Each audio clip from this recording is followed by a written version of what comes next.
পার্কের এই বাড়িগুলি এখন টোটালি পরিত্যক্ত, একদম ভুতুড়ে বাড়ির মতো, কেউই থাকে না। আর এখানে দেখুন সুন্দর ফুল গাছ লাগিয়ে দিয়েছে। আমার গার্ডেনেও এই ফুল গাছ রয়েছে। তারপর ওই যে ওই গাছটাতে নকশি করেছে হচ্ছে প্যাঁচার।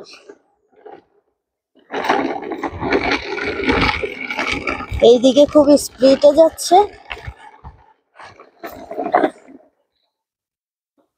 মোহাম্মদ, আমার সাথে আবার ক্রাশ লেগে যাবে, তুমি সরো।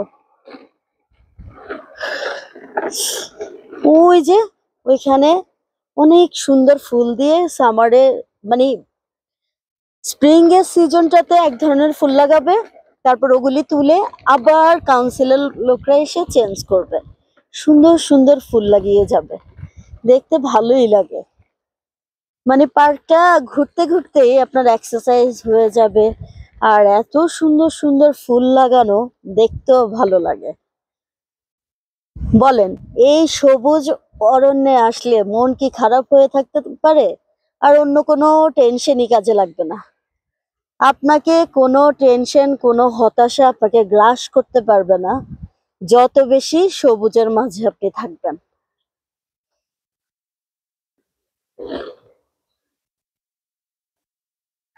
আমার বাম হাতের ব্রেকটা তেমন একটু কাজ করে না, ডান হাতেরটা কাজ করে।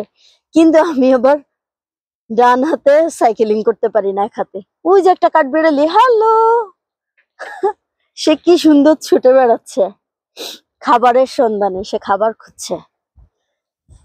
স্প্রিং এ কিন্তু সমস্ত গাছের ফুল ফোটা শেষ। এখন দেখুন সবুজ আর সবুজ, মানে সমস্ত গাছে পাতা চলে এসেছে। আর যখন উইন্টার আসবে তখন আবার এই পাতাগুলি ঝরে গাছগুলি একদম ঠুনকো কাষ্ঠা হয়ে দাঁড়িয়ে থাকবে। মোহাম্মদ, বৃষ্টিতে ভিজে না। পাপা, চলো গাছের নিচে দাঁড়াই, চলো চলো চলো। হ্যাঁ হ্যাঁ, চলো চলো, এখানে দাঁড়াই আমরা, এখানে বৃষ্টি পড়বে না। এখানে আমরা রোজার ঈদে পিকনিক করেছিলাম, একদম আমাদের ম্যাট ট্যাট নিয়ে এসে মজা লেগেছে। গাছের নিচে দাঁড়ালে বৃষ্টি পড়ে না, এটা খুব মজার। এই যে তাই, আমি ঠান্ডা হয়ে আছি। তোমার ঠান্ডা লাগছে? হাতে ঠান্ডা লাগছে? তাহলে বাসায় চলে যাই এখন। চলো বাসায় ব্যাক করি। আচ্ছা, ভিডিও করতেই থাকবো। বৃষ্টিটা একটু স্টপ করুক, আমরা এখানে দাঁড়াই। এখানে দাঁড়াও, তোমার গায়ে যেন পানি না পড়ে, কারণ আমি কালকে জবে যাব, তোমার যেন ঠান্ডা না লাগে। কত বড় একটা লাড়কি, হ্যাঁ, আমাদের দেশ হলে এটা দিয়ে অনেক সুন্দর, যারা মাটির চুলায় রান্না করে তারা রান্না করতো। আর এইখানে এটাকে একদম মেশিনে পাউডার করে মাটির সাথে মিশিয়ে দেওয়া হবে। আবার এখানে যে ডালপালাগুলি গাছের এই সুন্দর সুন্দর সাইজ করে রাখে, এটাকে কি করে গাছের ডালগুলি কেটে মেশিনে আবার এটাকে পাউডারের মতো করে তারপর হচ্ছে ওরা গাছের জন্য আবার ইউজ করে। এই যে ডালগুলো কেটে পেপার বানায়। পেপার বানায়? রিয়েলি? তুমি জানো? তোমাকে কে বলেছে? ফিক্সিস দেখে? ওইটা তো কার্টুন।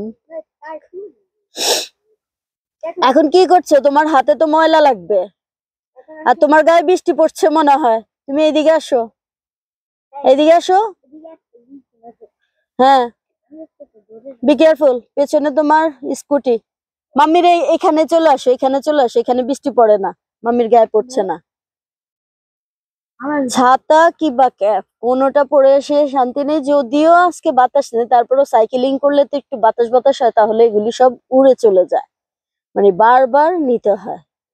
এই বৃষ্টির মধ্যে দেখেন ওরা হচ্ছে এক্সারসাইজ করছে, মানে প্রত্যেক দিনের এক্সারসাইজ তো কভার করতে হবে। সবাই খুব স্বাস্থ্য সচেতন এই দেশে, বৃদ্ধ থেকে একদম মানে ইয়াং থেকে বৃদ্ধ পর্যন্ত সবাই অনেক বেশি স্বাস্থ্য সচেতন থাকে। নো নো নো, ডিক করতে হবে না, তোমার হাত ময়লা হবে, হাত ব্যথা হয়ে যাবে। ডিক করে না, ডিক করে না পাপা। বিক করে না। আর কিছুদিন পরে কিন্তু এই ফ্লাওয়ার গুলিও চেঞ্জ করে অন্য ধরনের ফ্লাওয়ার লাগানো হবে। আমার ভিডিও আপনাদের কার কার ভালো লাগে বলেন তো? যারা এখনো আমাকে ফলো করেননি অবশ্যই ফলো দিয়ে আমার পাশে থাকবেন। যারা আমার ভিডিওটি চ্যানেল থেকে দেখছেন, ইউটিউব চ্যানেল থেকে, তারা কিন্তু অবশ্যই আমাকে সাবস্ক্রাইব করতে একদম ভুলবেন না নতুন নতুন ভিডিও পেতে। আল্লাহ হাফেজ।